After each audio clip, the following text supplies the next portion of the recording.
करें जी।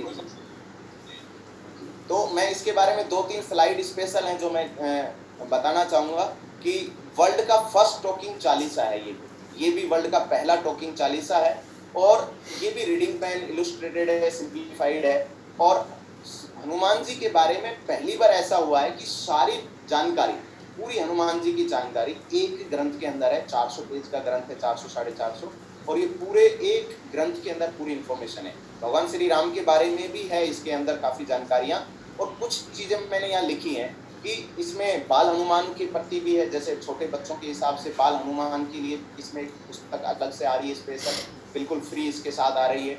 और ये ग्रंथ की क्या प्रासंगिकता है हमारे लिए वो थोड़ा मैं समझाना चाहूँगा। पहले मैं इसके फीचर बता देता हूँ। भगवत गीता की तरह ही ये डिजिटल है, बोलने वाला है, और ये पूरा संपूर्ण ज्ञान है हनुमान जी के बारे में। हनुमान जी के जीवन की जितनी कहानियां सुनते हैं हम लोग, अभी आजकल धीरे धीरे जैसे जैसे युग बढ़ रहा है तो हम भूलते जा रहे हैं, क्योंकि ग्रंथ कोई पढ़ नहीं रहा, और टीवी पे या कहीं भी दिखाते हैं तो उसमें बहुत सारा अतिशयोक्ति अलंकार लगा दिया, तो कुछ लोगों को समझ नहीं आता उसकी असलियत क्या है।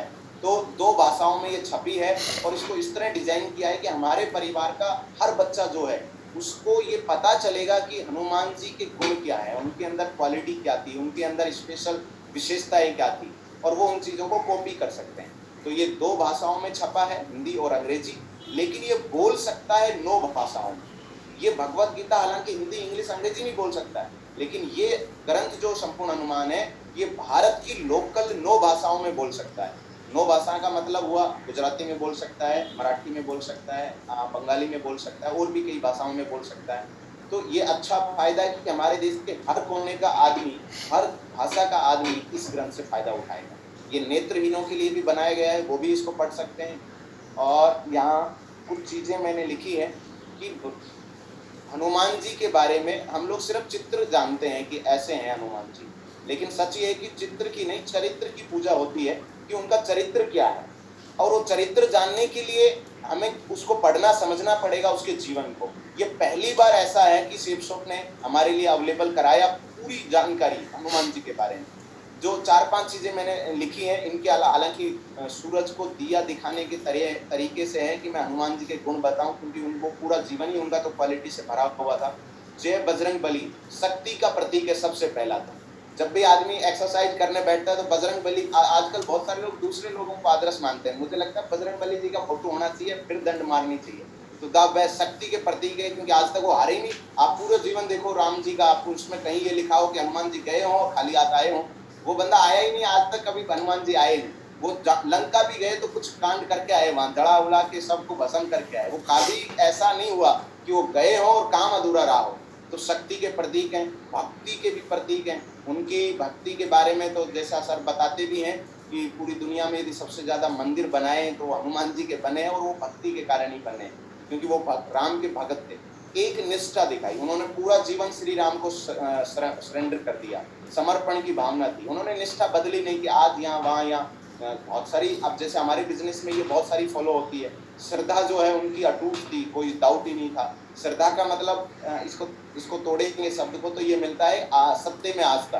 तो श्री राम में इन्होंने ऐसी आस्था थी जो श्रद्धा में बदल गई। मर्यादा, जो श्री राम मर्यादित पुरुष बोले जाते हैं, तो उनके भगत थे, तो ये मर्यादित थे। इन्होंने जीवन की कोई एक घटना आप ढूंढेंगे, पूरे कितना ही सर्च करिएगा आप, हनुमान जी के बारे में आपको कोई एक ढीली बात नहीं मिलेगी। ये मर्यादित थे। तो इसलिए गाना भी बना है जो भजन सुनते हैं कि जब से रामायण पढ़ ली है एक बात समझ ली, दुनिया चले ना श्री राम के बिना, और राम जी चले ना हनुमान जी के बिना। यानी कि ये लाइन क्या बोल रही है कि राम जी हालांकि इनके गुरु थे या भगवान थे, और उनका कहना है कि राम जी चले नहीं हनुमान के बिना। कभी आपने नहीं सुना होगा गुरु नहीं चले चेले के बिना, लेकिन यहाँ ये लाइन इसलिए प्रासंगिक है क्योंकि हनुमान जी ने पूरा जीवन सरेंडर किया भगवान राम के प्रति। लास्ट तक अयोध्या आ गए थे तब तक उनके साथ थे। तो हनुमान जी के जो इतने कैरेक्टरिस्टिक हैं, जो हमारे, मुझे लगता है अपने परिवार में जरूर इसका पता लगना चाहिए, बच्चों को भी पता लगना चाहिए, सबको पता लगना चाहिए। और मात्र चित्र की पूजा से हम आगे नहीं बढ़ सकते जब तक कि हनुमान जी के बारे में गहराई से जानकारी नहीं लें कि वो क्या है, जब तक हमारी पूजा उनके प्रति सफल नहीं।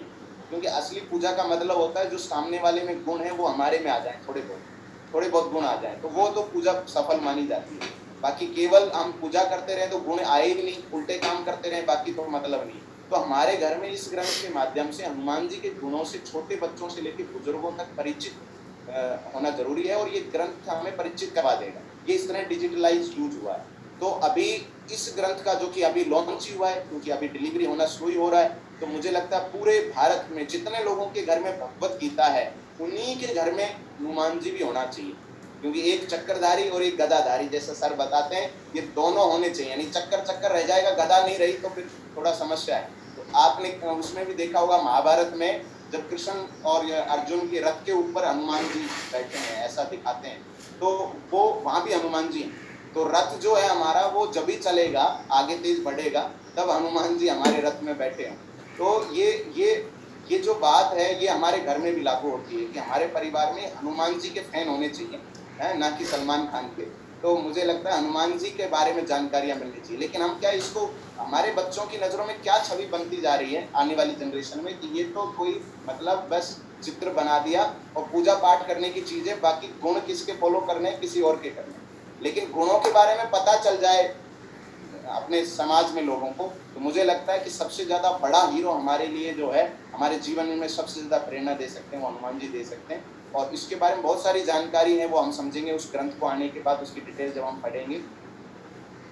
और ये सर की तरफ से आया था, ये मुझे बहुत ही मतलब पसंद आया है ये बात, कि हमारे बिजनेस में ये दोनों ग्रंथ रामबाण की तरह साबित हो रहे हैं। इसमें बताया कि आदर्श अपलाइन बनो श्री कृष्ण की तरह, और आदर्श डाउनलाइन बनो हनुमान जी की तरह। मुझे लगता है जितने जुड़े हुए लोग हैं शिव शो में, बाकी जनता की बात नहीं कर रहा मैं, जो शिव शो में नहीं है,